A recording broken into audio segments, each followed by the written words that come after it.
Hey guys, what the heck is going on? Sam Cox here with Team Brofire and coming to you guys today with another episode of this segment that we've been doing here recently on the channel. And this is episode 2 of underrated GOAT format cards. And guys, I had a ton of fun making the first video, and I do appreciate all the positive feedback that we received on the first video. We received a ton of comments, dozens and dozens and dozens of them. It was almost overwhelming trying to figure out which cards I wanted to kind of cover in this episode. And honestly, I'm just pumped about the amount of feedback that we got.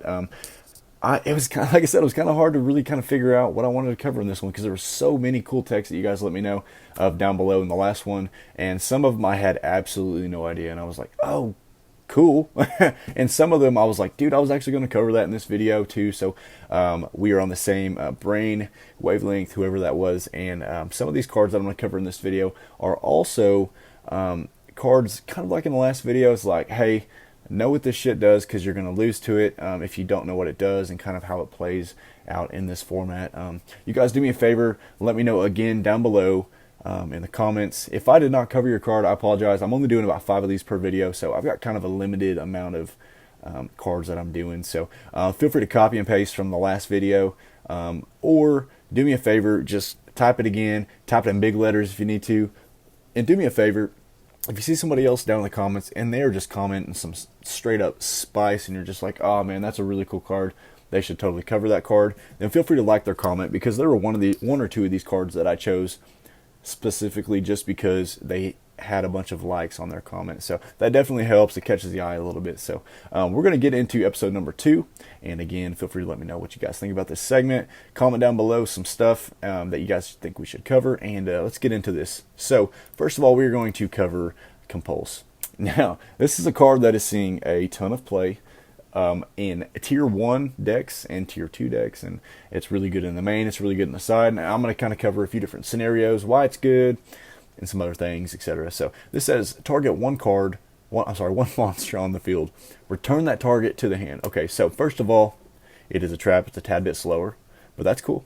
It's chainable with that. So if they try to hit it with something like MST, Heavy Storm, Giant Trunade, Breaker, Mobius, etc., etc., you guys can chain this. Okay, so keep that in mind. This is really good in a lot of different scenarios. One deck that I have seen use this a ton is aggro. This is a card that really kind of provides some protection for aggro decks. I know that you'd think that aggro decks might not need protection, but so much of their like playstyle is based off of 1-for-1, and if you like end up getting rid of like the one monster that's controlling you, then they could actually lose, and that's kind of a secret. So don't tell any aggro players I said that, because they might get mad at me. But so for instance, like if somebody is playing, okay, so I saw somebody play Blade Knight the other day, and they were just tearing up this Chaos player, and they're playing an aggro deck, and then this other guy could not out this freaking Blade Knight, and he finally drew into something like Smash and Ground or Snatch Steal or something like that, and the aggro player activated Compulse, and then he returned the Blade Knight up to his hand, and then went to summon it the next turn. Still was the only monster on his side of the field, so it got all of its benefits and all that kind of stuff. So Compulse can be very good in aggro. I've seen a lot of other decks play this. I'd say like another one that comes to mind is the Mask of Darkness flip control, where you kind of return the traps and stuff. So that's pretty cool. They definitely play this card because you're able to out things like knock if your opponent's trying to knock your face down monster.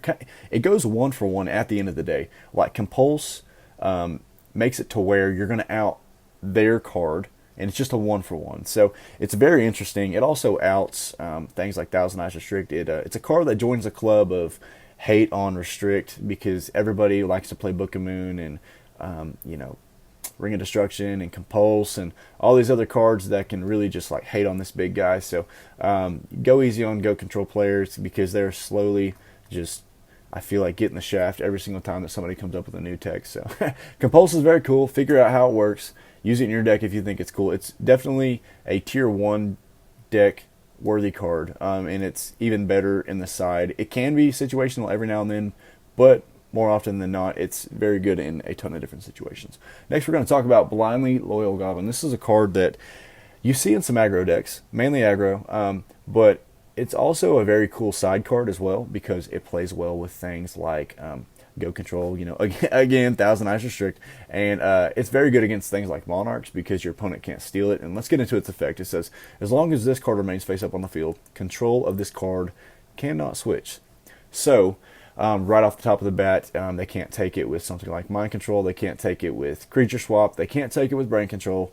They can't take it with Thousand Eyes Restrict, and the list goes on and on. It does say that it can't. The control of this card cannot switch. It doesn't say anything about being sent to like their spell or trap. So Thousand Eyes Restrict cannot steal it, or it cannot steal it. So very interesting. In a way, this is going to sound either really dumb or it's going to make a lot of sense. Kind of you choose. But this is kind of like Azure Priest in ways that like Monarchs hate Azure Priest because Azure Priest kind of runs away from problems, and it makes it to where like your opponent can't steal it with things like Creature Swap, Brain Control, that kind of stuff. But at the same time, it stays on the field, so it allows you to be able to commit. Your normal summon stays committed, so there's that. And it's an Earth, so if you're not playing Lights or Darks, then you can play this. And it's a little bit bigger than Azure Priest. So Azure Priest and this card have its pros and cons, and it's weird that I'm comparing this to Azure Priest, but if you're talking about cards that are good against Monarchs, they almost do a lot of the same things. Not exactly the same things, but a lot of the same things, if that makes any sense. It's also 18. It's very big. Can crash with things like Kaiku, run over things like Tribreaker, the normal 16s and stuff. It is also a rota target, so people that are playing aggro decks maybe could side a copy or two against things like Monarchs. As I've talked about in other videos, Monarchs are definitely seeing a little bit of a comeback. They're definitely a very, very good tier 2 deck right now. I don't know that they're seeing like a ton of competitive play. I think I'm just really, really into Monarchs, and I really like them, but I think that this card could be definitely good in a lot of different situations. I don't know if it's a good main card in a lot of decks, but it's definitely side-worthy depending on what you're playing. So next we're going to get into Possessed Dark Soul, and this is a card that somebody had commented, and I was like, okay, I haven't seen this card in a long time, and I feel like last time I maybe looked at this card, it was not as useful as it is now. So let's get into its effect. It says you contribute this face-up card, take control of all face-up level 3 or lower monsters your opponent currently controls. So okay, let's talk about this for a second, because so many things just run through my brain at one time. So first of all, this is a little bit more relevant now because there are a lot more cards that make this card relevant. Okay, so for instance, people are playing Tomato in a lot of different decks right now because Tomato searches things like Donzalug, it searches Spy, it searches the Serpent, the Sangan, that gets the Serpent, that's good for Raigeki Break, etc., etc. So this card can also be searched with Tomato. And this card, if you're thinking about cards that are just decent right now, level 2 Swordsman, it steals it off their side of the field. So that's cool. It's kind of a 1-for-1 in that scenario. You can just go ham and steal all of your opponent's scapegoat tokens all at one time. You can steal their Magician of Faith if it's face up. If you've got things like Book of Moon or Tsukiyomi, you could abuse it. You could steal their Thousand Eyes Restrict. The list goes on and on and on, and I could sit here and name probably like 20 other cards. But you guys let me know down below what cards you think that this could be used against, because I think that this card could see a little bit more meta play than it has in the past. Like I said, with things that are kind of being played right now. Things like Tomato. I'm not saying this is a 3-of, but it might be a cool 1-of tech in certain decks, kind of depending on what you're playing. So let me know down below what you would use this card against or what it might be good against. Next, we're talking about White Magical Hat. Somebody commented this in the last video, and I said, you're goddamn right, because this is such a very, very cool card. This card can be situational.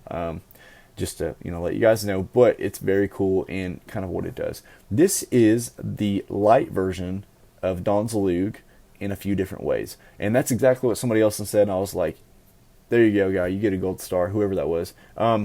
So this can be searched by Shining Angel, which is cool, and it kind of does the same thing that Donzalug does. It says, when this card inflicts battle damage to your opponent's life points, your opponent discards one card randomly from his or her hand, which is exactly pretty much like what this one does. And I think that's cool. It's a light version of that. So I don't know if it's as good as Donzalug, but if you're playing things like Shining Angel, then this could totally be used in like the right scenario. Okay, so let's talk about this. Let's talk about things that play Pyramid Turtle. I can't spell, guys. Things that play Pyramid Turtle, or like Tomato. What the hell? I cannot even look for this card.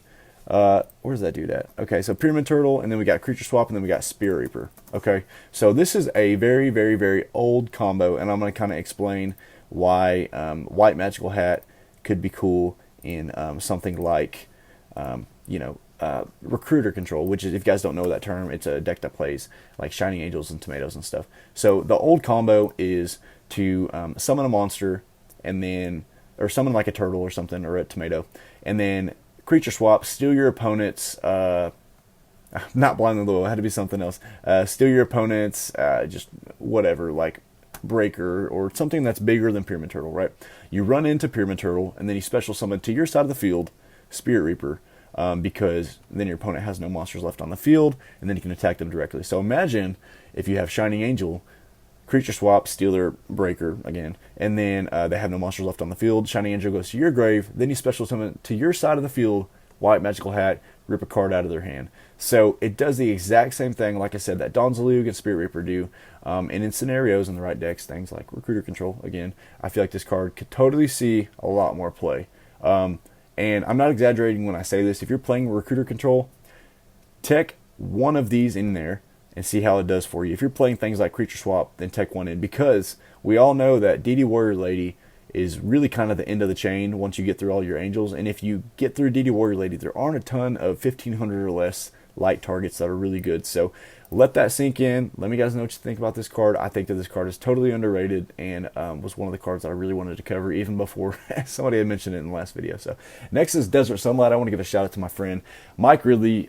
This guy's always out there topping events with some crazy shit, and he had played Desert Sunlight in a deck here recently that played Morphing Jar and Cyber Jar, but he also played like 3 Faith in that deck, like 3 Magician of Faith, because he was playing multiples of this card. So what this card does is all monsters on the field are changed to face-up defense position. Okay, again, all monsters on the field are changed to face-up defense position. It flips these guys for you automatically, and then it puts them in defense, so you're not going to take damage if they run into it. Also, it flips it turns your opponent's aggro monsters, things like level 2 swordsman, things like Donzalug, to defense. It puts Kaiku in defense, okay? So Kaiku has 700 defense, okay? Let this card sink in for a second. This turns everything to face-up defense. So if it's face down, boom, you get a flip. If it's face up and it's a problematic card, you're probably going to be able to run into it. It doesn't say that monsters can't change positions after that. So like, say for instance you have like, something that could run over to Kaiku, or you have something in your hand that could run over Kaiku, or something on their side of the field. This card is totally underrated. You might get hit with this card pretty soon, because recently it's seen a ton of play, and it's definitely a card that's on the rise. And I think that the price of them are going up. Not to be like a market watch or anything, but Desert Sunlight's definitely seen a ton of play, and I feel like it's kind of getting a little expensive right now, because if you want to take this card, I'd go buy some like pretty soon.